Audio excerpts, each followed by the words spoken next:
eu sou o professor Ângelo Cortellazzo. Essa é a nossa aula número 17 da disciplina de Bioquímica do curso de licenciatura da Univesp. E hoje nós vamos terminar a abordagem do catabolismo, analisando um pouco o catabolismo de nucleotídeos, que, na verdade, contribuem pouco na dieta, porque, como vimos anteriormente, a nossa dieta é basicamente composta por carboidratos, lipídios e proteínas. Mas, como já vimos em outras disciplinas, e mesmo nessa daqui, DNA e RNA estão presentes em todas as células, né? Em eucariotos, o núcleo contém DNA e contém RNA sendo transcrito por aquele DNA, e no citoplasma eu tenho as diferentes espécies de RNA, né? RNA mensageiro, transportador, ribossomal, como já vimos também na disciplina de células e tecidos. Então, eu estou constantemente ingerindo também nucleotídeos na forma aí dos seus polímeros, os ácidos nucleicos, e a ingestão de proteínas em excesso, que já aumenta a necessidade do catabolismo de aminoácidos que tem nitrogênio, então, que vai ter que ser excretado porque está em excesso, é agora adicionada, né, uma nova quantidade de coisas nitrogenadas a partir das bases nitrogenadas que formam, então, os nucleotídeos de DNA e de RNA. Os nucleotídeos, eles são inicialmente desfosforilados, em seguida os nucleosídeos são desmontados e se faz o processo inverso ao que a gente viu quando estudou aí as moléculas, né, de DNA e de RNA. Obviamente, as bases nitrogenadas acabam se isolando nas suas púricas e pirimídicas, que são os dois tipos de base que a gente encontra nos ácidos nucleicos. Começamos com nucleotídeos de purinas, porque as purinas elas têm um catabolismo um pouco diferenciado e, apesar de pouco expressivo no que diz respeito à nutrição, ele é bastante importante em algumas patologias e a sua execução, as reações que formam, né, o catabolismo de purina são muito características em função dos grupos de animais que dela se valem. Então, as duas bases púricas, né, adenina e guanina, formam os nucleotídeos de adenosina monofosfato e de guanosina monofosfato. Esses nucleotídeos, então, são desfosforilados a partir de uma nucleotidase. Então, AMP e GMP são desfosforilados. O fosfato, então, é liberado e sobra o açúcar com a base nitrogenada, ou seja, um nucleosídeo, adenosina e guanosina. A adenosina, que tem uma amina, não sei se vocês se recordam, no slide anterior, tem uma amina aqui fora do seu anel que forma o cíclico, né, do composto, ela acaba sendo, então, retirada essa amina do anel hexagonal e sendo colocado ali uma dupla O, que faz com que ela deixe de ser uma base adenina e se transforme num nucleosídeo denominado inosina. Inosina não é um nucleosídeo que faz parte de ácido nucleico, mas é, sim, um resultado da degradação da adenosina. A falta dessa enzima adenosina desaminase faz acumular adenosina nos nossos tecidos, e esse acúmulo acarreta problemas muito sérios de imunodeficiência. Tá? A adenosina, o excesso de adenosina, atrapalha a formação dos linfócitos, linfócito B, linfócito T, vocês vão ver isso quando virem a parte de microimuno, e essa imunodeficiência severa pode levar à morte, pode levar a uma série de problemas aí para os indivíduos que não têm, então, essa enzima para desmontar a adenosina e transformá-la em inosina. Bem, em seguida, inosina e guanosina, que são os dois nucleosídeos formados na primeira reação, são desfeitos, né? Então rompe a ligação aqui do açúcar com a base nitrogenada, a água entra aqui, OH refaz o açúcar e o hidrogênio se liga à base, separando então essas duas espécies químicas, e esse nucleosídeo não tem mais adenina, mas tem a base inosina, forma então hipoxantina, e esse nucleosídeo forma a guanina e o açúcar. Agora eu tenho, então, os açúcares que podem participar das reações do catabolismo de açúcares para a produção de energia, indo lá em algumas das etapas da glicólise, e nós vamos ver isso mais adiante, e as bases nitrogenadas vão ser metabolizadas, e esse metabolismo vai depender do tipo de organismo e do habitat que esse organismo ocupa na sua vida normal. Inicialmente é formado, então, a partir da hipoxantina e da guanina, um composto denominado xantina, que é obtido a partir da oxidação da hipoxantina, formando água oxigenada, e também formado a partir da desaminação da guanina, que vai, então, formar a xantina. Xantina é uma base diferenciada em relação, agora, à guanina e à hipoxantina, e é formada, então, a partir de reações. Essa reação produz água oxigenada e tem que ser desenvolvida no interior dos peroxissomos, como já vimos em células e tecido. Peroxissomos são organelas que têm uma enzima chamada catalase, que degrada água oxigenada, que é um veneno metabólico, liberando, então, água e oxigênio gasoso, e por isso, então, essas enzimas são presentes no interior dessas organelas para impedir essa dissolução de água oxigenada por todo o citoplasma, contaminando as vias metabólicas regulares aí que acontecem no citoplasma. Em seguida, a xantina origina, a partir de xantina oxidase, um composto bastante conhecido, que é denominado ácido úrico, e essa reação também forma água oxigenada, e por isso também ocorre no interior do peroxissomo, e há, então, a enzima catalase, que vai degradar essa água oxigenada. E o ácido úrico é a forma como primatas, inclusive o homem, mas também aves, répteis e a maior parte dos insetos, acaba excretando as bases nitrogenadas, as bases púricas, após a metabolização. Então, a diferença grande aí é que açúcares, lipídios e proteínas eram degradados praticamente até gás carbônico e água, né? E amina, no caso de aminoácido, que ia para o ciclo da ureia. A base nitrogenada, as bases púricas, elas são jogadas fora praticamente inteiras, tá? Porque a energia necessária para desmontar esse emaranhado de ligações ia ser grande demais para valer a pena o aproveitamento de poucos carbonos, porque a maioria aqui é nitrogênio, e como já vimos anteriormente, o nitrogênio a gente tem um certo equilíbrio aí, depois da idade adulta, em termos de balanço de nitrogênio. A gente não estoca, mas a gente tem uma necessidade diária baixa. O ácido úrico, ele é um ácido pouco solúvel e, nas quantidades com que ele é produzido, elas estão muito próximas, as quantidades com que ele é produzido, muito próximas do ponto de saturação do plasma. Então, imaginem quando você pega uma sal e coloca na água, a água dissolve o sal até um certo limite, quando ela fica saturada com aquele sal, e qualquer sal a mais que eu coloque após a saturação vai fazer com que haja precipitação de sal. Isso acontece também com ácido úrico.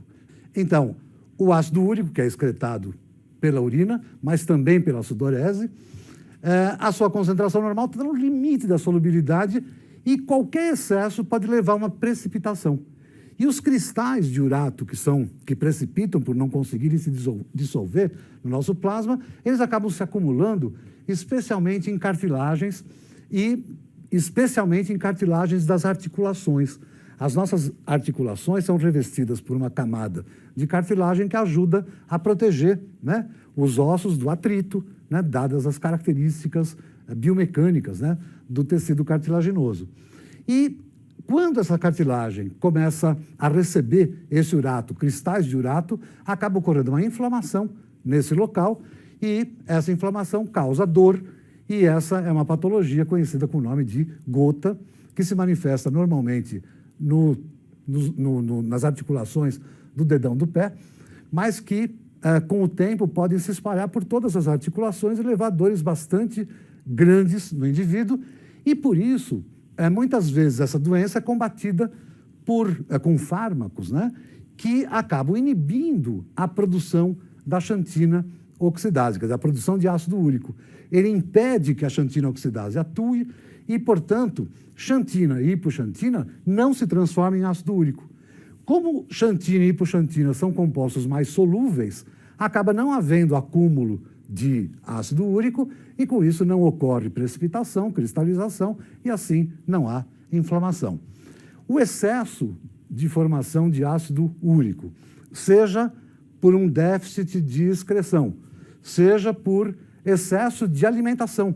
Então, produtos muito proteicos, produtos de frutos do mar, normalmente têm uma carga, né, de bases púricas grande, e essa sobrecarga de bases púricas leva o indivíduo ao que se chama de hiperuricemia, que é o excesso de ácido úrico no metabolismo, e isso pode levar à morte celular, pode levar a retardamento mental e também a comportamentos de automutilação. As pessoas perdem o controle e se automutilam devido, né, a essa hiperuricemia. Então, o metabolismo das bases púricas é extremamente importante. Para os primatas, o acúmulo de ácido úrico é um problema sério, né? Uma nutrição mal balanceada pode levar a acúmulos e essa ultrapassagem desse limite é muito próxima, porque a gente trabalha sempre no limite da solubilidade e, com isso, levar a patologias que não são desejáveis, obviamente, a nenhum ser vivo e, obviamente, também não ao homem. Essa é a excreção de primatas, aves, répteis, como eu falei. Entretanto, há organismos que têm outras enzimas, né? Então, além da xantina oxidase, tem a urato-oxidase, que é uma enzima que vai oxidar o ácido úrico formado até a reação anterior e vai produzir, então, com hidrólise e consumo de oxigênio, produz água oxigenada e um composto denominado alantoína, que já começa a desmontar um pouco o anel aqui do hexágono da base púrica. Notem que também é produzida água oxigenada e, por esse motivo, também essa reação tem que ocorrer, ou ocorre, no interior do peroxissomo, porque são reações que vão produzir água oxigenada e essa água oxigenada vai ser degradada pela catalase no nível dessa organela do peroxissomo. A alantoína é um composto de excreção de bases púricas de vertebrados em geral, à exceção dos primatas, répteis e aves, como a gente viu aí, que excretam, né, o ácido úrico. Há organismos que, além de urato-oxidase, tem outra enzima que consegue processar a alantoína e formar alantoato. Tá? Então, eles oxidam essa alantoína para alantoato, com hidrólise também, vejam, forma um ácido carboxílico aqui, e esse alantoato é excretado por animais, principalmente os peixes teleósteos, né, que fazem a sua excreção de bases nitrogenadas na forma de alantoato. Finalmente, há organismos que pegam esse alantoato e têm enzimas que degradam esse alantoato em ureia. Vejam, aqui tem uma ureia, aqui outra ureia, e aqui um ácido com C dupla OH com 2 carbonos, que é o glioxilato. E esses organismos, então, têm a alantoicase, que é uma enzima, que transforma alantoato em ureia e glioxilato.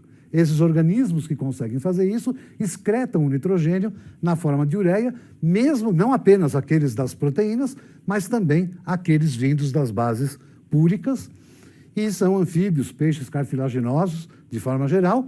E, finalmente, há organismos que pegam essa ureia e conseguem transformá-la pela urease em gás carbônico e em amônio. Tá? E quem consegue chegar até a degradação final das bases púricas são os organismos marinhos, normalmente. Então, percebam que a excreta do nitrogênio originário das bases púricas tem diferentes níveis de metabólicos, né? À medida que eu tenho mais enzimas que conseguem ir além, eu vou tendo uma degradação maior, e é óbvio que amônio é um composto bastante tóxico, E a evolução levou os organismos a ocuparem nichos capazes de suportar essas excretas de uma forma mais ou menos suave. Então, isso aqui excretado na água vai ter pouco efeito. Imagine se os primatas, né, fizessem a sua excreção de bases púricas na forma de amônio, né? A atmosfera ficaria algo insuportável, né? Então, a evolução permitiu essa ocupação diferenciada em função das enzimas presentes e, com isso, ocupar aquele nicho de uma forma mais eficiente. As bases pirimídicas têm um comportamento diferente. Então, citosina, uridina e timidina, monofosfato, que são os nucleotídeos das bases pirimídicas, são desfosforilados, como no caso anterior, e formam os nucleosídeos correspondentes, né? Açúcar e base, citidina, uridina e timidina. Em seguida, a separação do açúcar da base nitrogenada, exatamente como no caso anterior. Então, separa o açúcar e forma a base, citosina, uracila e timina. A partir daí, essas bases são processadas, mas são processadas de uma forma a desmontá-las, contrariamente ao que acontece com as bases púricas. Inicialmente, citosina, por uma desaminase, se transforma em uracila, tá? E depois, uracila e timina são quebradas até, basicamente, gás carbônico e amônia. Vejam aqui a citosina, a uracila e a timina. Esse NH2, então, é retirado e entra o oxigênio da água aqui, transformando citosina em uracila, e timina é processada, assim como a uracila, de tal sorte que timina produz uma série de intermediários aí que vão sendo metabolizados, que acabam originando metilmalonil coenzima A, que na mitocôndria sofrem beta-oxidação como os lipídios de forma geral e se transformam em CO2 e água. E os grupos amina viram amônia, e amônia, o NH3, né, acaba sendo incorporado com formando, né, carbamilfosfato, indo para o ciclo da ureia e sendo excretado como os aminoácidos de forma geral. Mesma coisa, uracila e citosina acabam formando um aminoácido, amônia e gás carbônico. Isso aqui é processado na mitocôndria, entra no ciclo da ureia. A alanina pode ser aproveitada como aminoácido ou também ser desaminado e participar do ciclo da ureia. E com isso eu tenho todo o catabolismo das pirimidinas, que são transformadas em gás carbônico e amônia, basicamente. Com isso a gente encerra o catabolismo dos grandes grupos, né, obviamente, e eu queria rapidamente passar pelas nossas andanças aí nesse catabolismo, começando pelo catabolismo de carboidrato, e nós vimos aí que o catabolismo de carboidratos leva à produção de gás carbônico e água. Onde que ele acontece? Citoplasma, a partir da glicólise, que produz piruvato. Esse piruvato entra na mitocôndria, forma acetilcoenzima A. A acetilcoenzima A participa do ciclo de Krebs, fosforilação oxidativa, produção de ATP e muito gás carbônico e água, que são excretados pela nossa expiração. Então, carboidrato vira gás carbônico e água. Lipídios, a mesma coisa, a produção de gás carbônico e água.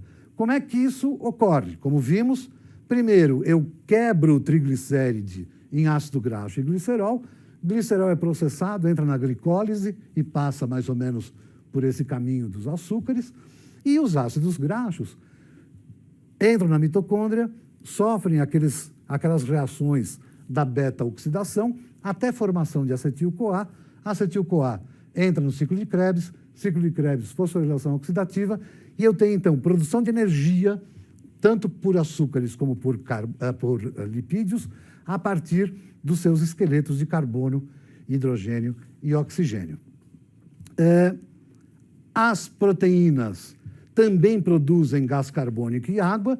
Nós vimos que o grupo amina acaba sendo transformado e transferido, né, por transaminações e acaba indo para o ciclo da ureia e sendo excretado na urina, né? E o esqueleto carbônico também acaba entrando como intermediário de várias etapas do ciclo de Krebs e possibilitam, então, a produção de energia a partir do ciclo de Krebs e da fosforilação oxidativa. Mecanismos sempre muito, muito semelhantes. O problema é formar o intermediário que entra no ciclo de Krebs ou que entra na mitocôndria e consiga gerar acetil-CoA. E, finalmente, hoje vimos os nucleotídeos, cujas bases púricas, então, levam à formação de ácido úrico, no caso dos primatas, que é o caso do homem, e tem alguma participação no ciclo de Krebs e fosforilação decorrente do açúcar, né, do nucleotídeo.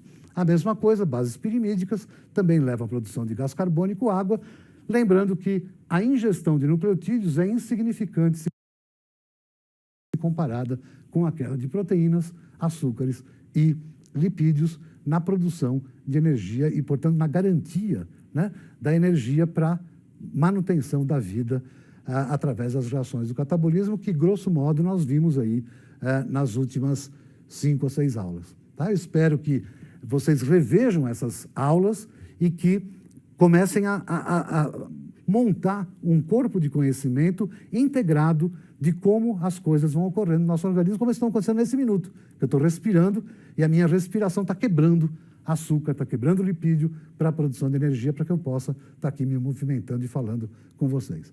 Era isso por hoje, muito obrigado e até a próxima aula.